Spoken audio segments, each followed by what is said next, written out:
Dumating kami dito Sunday night, Monday mga test, Tuesday yung result, biopsy next day.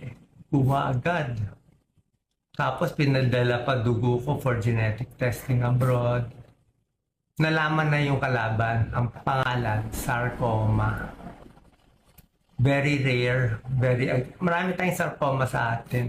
Pero yung ganitong sarcoma nagtatago na very aggressive, very big, na inipit na ang liver, ang inferior vena cava, lahat. Alam mo, nasa loob pa ng inferior vena cava, naipit pa yung puso ko. Puso ko nakapisa yung right atrium. Kaya siya rare because galing sa nerves. Galing sa nerves. Yun yung nagpa-rare sa kanya. Galing sa nerves at wala akong risk factor. Tsaka wala kaming lahat. Tsaka hindi lang yun, nagtago. Salbahe. Level, hindi ko sabihin salbahe. So, nagtago siya. Malaki. So, pag doon anytime will die, dito siguro we'll see. Pero ako kahit ano naman mabuhay, hindi mabuhay, okay na sa akin. At least, sabi ko sa inyo, hindi ako nasistumal. Wala akong tinatago. Ba't ako tatago? Saan ko nakuha to? Tingin ko stress. Kaya kayo, huwag kayong magbabasa ng comments sa Facebook. Na-stress ako sa mga comments. Na-stress ako sa mga bashers. Kahit konti na na-stress ako. Na-stress ako kasi hindi tunay lahat ng sinasabi.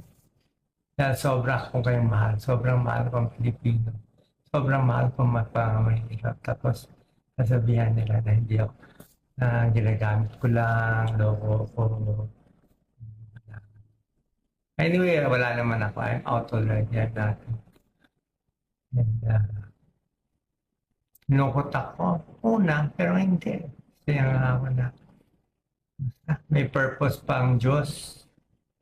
May purpose pa ang Diyos. And ang good news, kahapon na Wednesday, Sunday, Monday, Tuesday diagnosis. Wednesday, chemo na agad ako. Ito yung chemo. Dry mouth ako. Nag-chemo na agad ako. Pa-video ako, makakalpo daw ako eh. Maganda kita niyo may buhok. Chemo ko. 3 days chemo. I wait 3 weeks. 3 days chemo. Pray. Nagagaling. Pero sabi ng doktor ko itong sarcoma, mahirap na kalaban. Isa sa pinakamahirap na cancer na kulang ang research, kulang ang bagong gamot. Medyo miracle. Medyo miracle dapat. Dapat labanan daw ang cancer.